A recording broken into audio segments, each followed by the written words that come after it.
Anybody pull anything? Everybody all right? Okay. That's usually reserved for after 6 in the evening for that particular tune. Other questions? Some more questions? Yes, sir. Yeah. Well,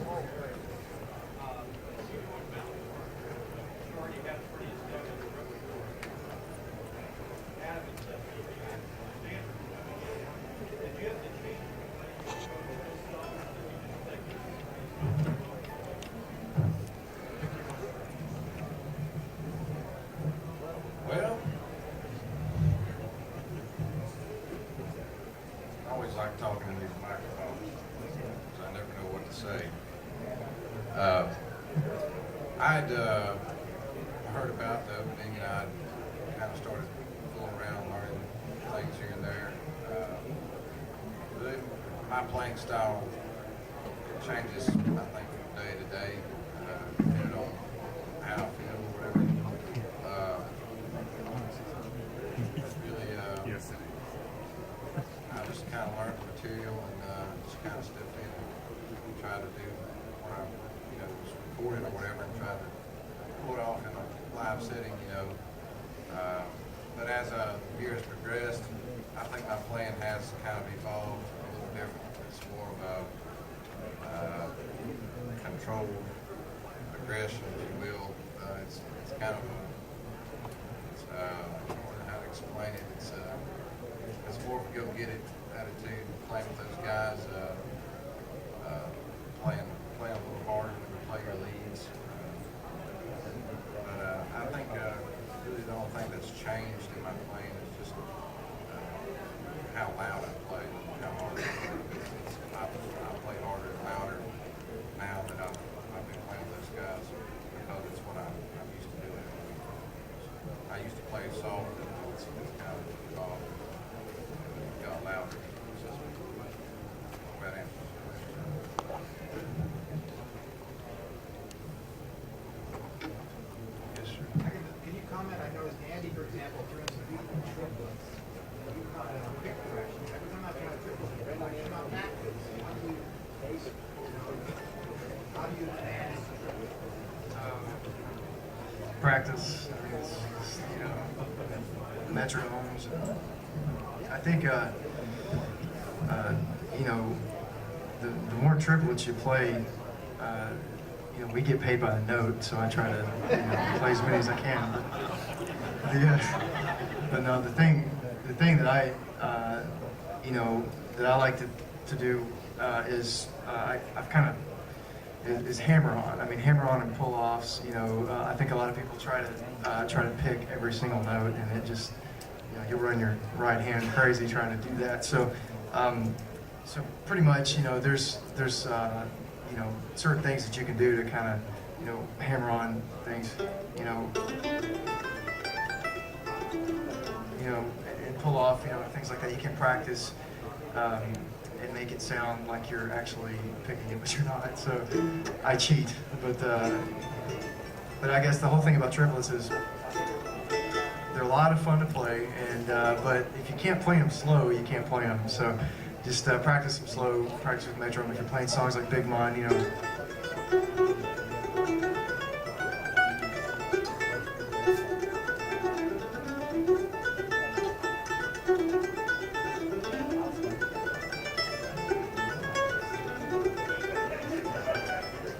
some of them I do pick,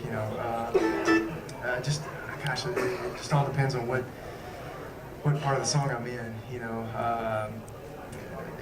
can definitely come up with your own triplets. I mean, it doesn't, there's no rule of how to do them, but the real thing is to practice them slow, so that's the thing. Yeah, I mean, gosh. Like Adam was talking about, like when you talk, when you, let's see. Sometimes when I come up on an upstroke, I don't know, it's weird, I don't think about it, but, Sometimes on triplets, you may, if I do one, I don't do them very often, but if I do one, I I have to work it out, you know, like these, like he and Sierra, all these guys, they can do that stuff on the fly. It's like, you know, just, it's like Scat. they're thinking about mowing the lawn, you know. It's like the triplet just flows like a mountain stream.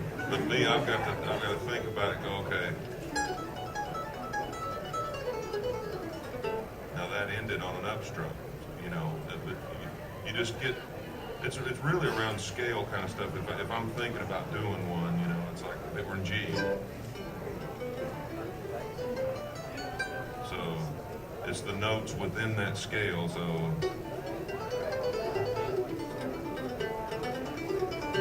you just, again, in my mind, I'm always thinking, how can you separate that note the most from the other one, you know, to make it clean? And I'm always in my mind, I'm thinking of a guy sitting there going, you know, like a snare drum. I'm trying to think, you know, how can I play as clean as possible and get that separation, regardless of how fast the song is or if it's slow, if it's a tremolo.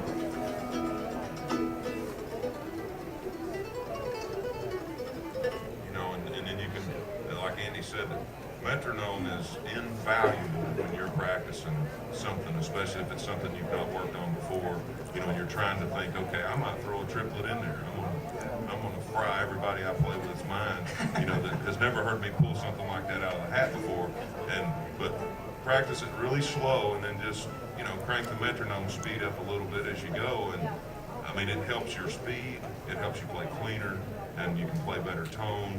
And you'll be surprised that, you know, if you practice stuff slowly, and if you're going to throw in a triplet, you know, I sort of have to work mine out. I have to think, okay, this is where I'm going to go with this, and this is the way I want the pick direction to fall in order to get into the next phrase. So, you know, just the metronome and thinking of it as, if you're going to do one, you know, the key to those is just playing them as clean as these guys play them. You know, it's like when Sierra takes off on something and she does whether it's a hammer-on, I don't care if you're cheating, however you can pull it off. He says it's cheating, I call it good. When Adam does a triplet, though, I was watching something on YouTube the other day where he decided to fry everybody's mind, apparently, because he fried mine. And it was like, I was like, my goodness, I don't know if I've ever really heard anybody go at a triplet like that. It sounds like a machine gun when you do it, though, because he can play every note. It's just the timing's like right there. So, just think of it.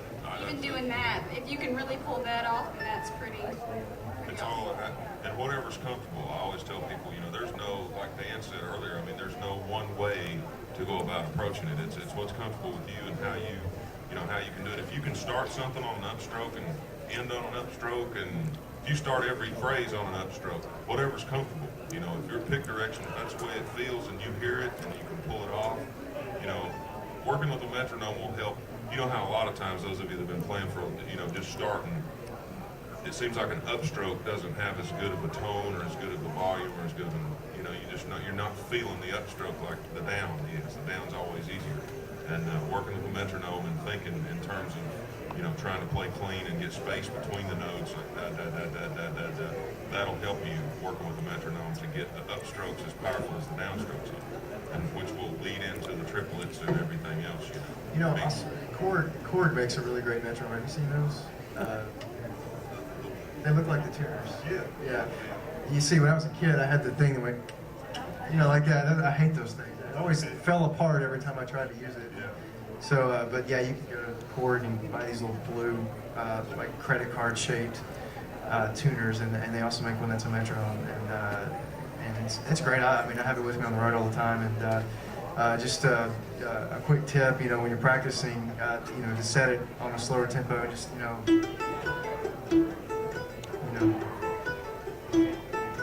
you just, and then you know, and get faster as you play it. But I mean, it ain't gonna come just right off the bat. I mean, it's something that you have to play slow and practice slow. I mean, I don't know. That's the best advice I could give somebody trying to, you know, to play faster and play more aggressive. So, yeah. Plus, I think also playing with a metronome forces you to have to listen. If you play just by yourself, if you're not playing with a recording or with a metronome, you're not really instilling any sense of time into your hands. You're not giving yourself the benefit of having to play with something. So if you really want to learn how to listen while you play, playing with a metronome is a great way to do it.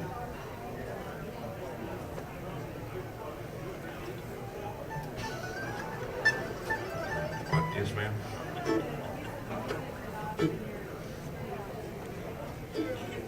As far as notation music, everybody else, we did that line. I've never, I mean, I can look at tablature and kind of, and you know, work and figure it out, but as far as reading it really fast, you know, just like sight reading something, the question was working with music, you know, if any of us use notated, you know, just written out music. And I've always been just listen, you know, just play by ear kind of stuff. I can look at tablature, and if I look at a piece of music enough, I played by music, and when I was in the band in high school, and through grade school and high school, I was in the marching band and whatnot. But I can follow it and figure it out on the mandolin, but it's real slow for me to do it. So when I'm working something up, I just figure out what the basic melody is, as simple as I can.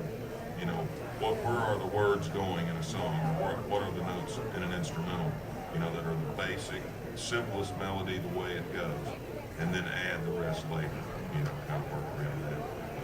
But I don't know if does anybody else up here, you guys ever work with music? Well, just in sessions, you know, just there was a classical thing that I did that I had to, but unlike Adam, I mean, I can hear it a lot faster than I can read it. And if there's somebody that can like play it for me, I can look at the paper and then be able to play it. But I mean, I'm always like, you know, trying to read, you know, it's not needed. I should rather play by ear.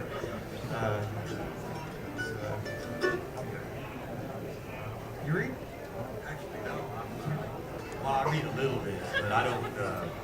I mean, I prefer to listen to it too. I mean, I enjoy the music. I enjoy listening to it, listening to others play. I enjoy participating, and listening's big. So I mean, I just love that.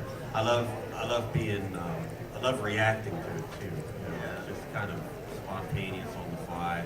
You know, sometimes I might want to hear the melody. Sometimes I might want to stray and do other things. And I'm sure everybody else is the same way. So this music just seems to somehow thrive on that part of it.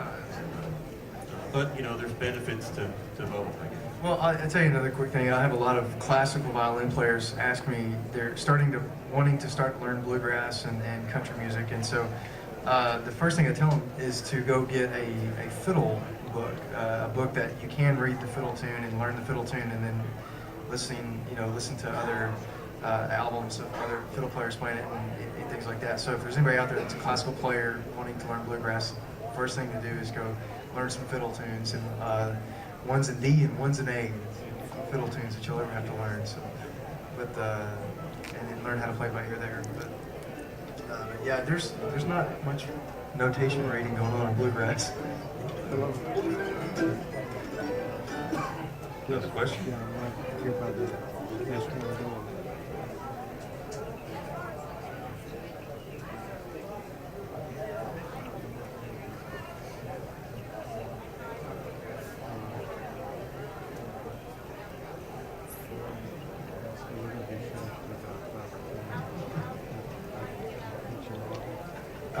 The question, okay.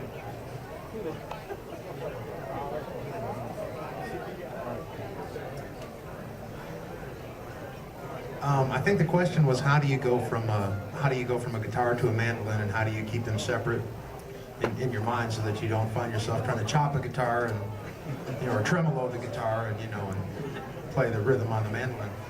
I don't know if I have a great answer for that. I think when you have each instrument in your hand, you just have to remember, you have certain things that you can do on each one. And I understand what you're saying. When I first pick up a guitar, or I first grab a mandolin, or when I switch over, sometimes I'll make that G position. I'll bring it to a guitar and go, wait. So there's a little bit of an issue there. Just take a couple minutes and warm up, and you might invent something new. It could be good. Yes, ma'am.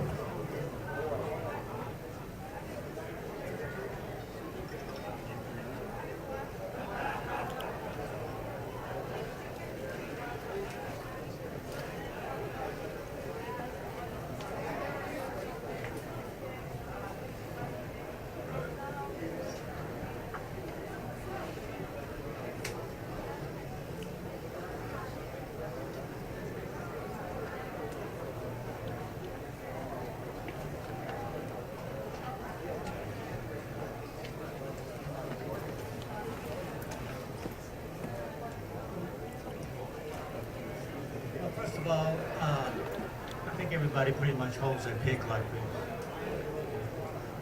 Just do this here. And stick that in there like that. And the way I've been doing a lot of teaching for the last 20 years. I do move now, and I have kids and stuff like that. But my method is pretty much what Bill Monroe did. It's just like it's a lot of wrist, and this is plain leads. And I like to touch this part of the hand, the fleshy part of the hand right here, all over behind the bridge. And when you see a little flesh move, that means you're just about right. That's how I control. That's how you can control your moves. And if you can, you know, I've got a pick guard on this mandolin, which I didn't have before. And sometimes my fingers will drag on it real lightly, you know, but I don't ever anchor like this, don't ever anchor. And just kind of, can you do it now?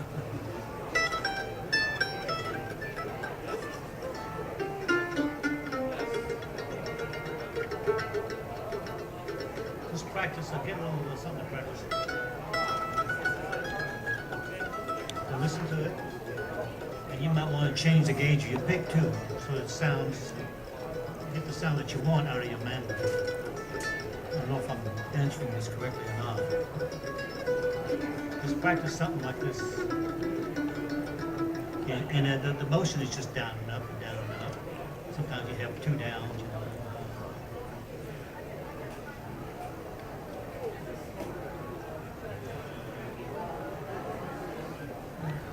Well, yeah, I think you don't want to anchor your hand, your fingers, or you don't want to stretch your fingers out too much, fan them out too much, because that slows you down. You can do this here, and then do that, and you can feel a drag, you know. So just kind of, just so they're relaxed. If everything is relaxed, you can relax your wrist and your forearm and all the way up to your shoulder, and you'll have a better luck.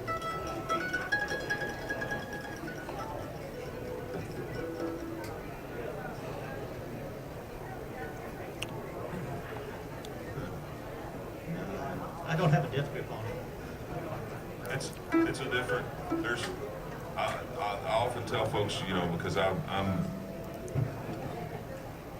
lay this little finger will be, you know, pressing on the top, and to me, in my mind, that's how if I have to pull my hand in like this, you know, I'm liable to grab 3 or 4 extra strings at a time. You know, that's sort of in my mind. Like I think banjo players, you know, a lot they'll anchor that finger down there, and I think it's so they're in position and they know I don't play banjo at all.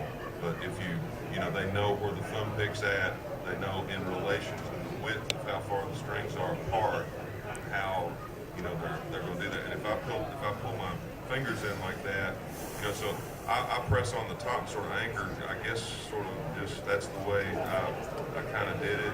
But if you watch everybody play here, there's no one certain way, and you know, a big killer is if you put a death grip on the pick. You know, if you're like getting your fingers are turning white, you know, and it's going to slow you down. Really, it'll slow down as far as, and you know, this pick is just a regular. I call it a teardrop shaped pick. You know, it's just your standard pick.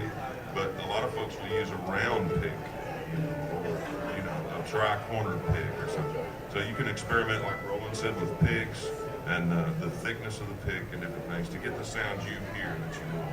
I can get really, I do that same thing where I use my pinky and kind of, you know, brace on the mandolin to kind of, you know, find where I'm at. And one reason I think that I started doing that is because when I was pretty little, when I was starting to play, my hand was so tiny that if I played back here, I mean, the tone was not what I would be used to hearing or what I would feel like I was supposed to be trying to sound like. And so I had a guy that sort of played like that, and I started going, man, his tone's way better than mine. And so I started trying to, you know, as a little girl and having small hands, just trying to, you know, move up and start playing like that. And then, you know, it just kind of developed, you know, that sort of technique, and, you know, listen to Adam play a lot. And Chris Dealey, who's one of my favorite mandolin players too, he doesn't do that, but yet he still has good tone. So, you know, it really just, it depends on what's comfortable and what you can pull off, I think. We just got the get off the stage order after a quick tune. So I think, in short, find your favorite mandolin player and copy them exactly. You want one more? Or do you need us to get off here, John? Are we done? We can't pick another one? Oh, we better go. Folks, thank you all for all your questions and for coming out and being with us.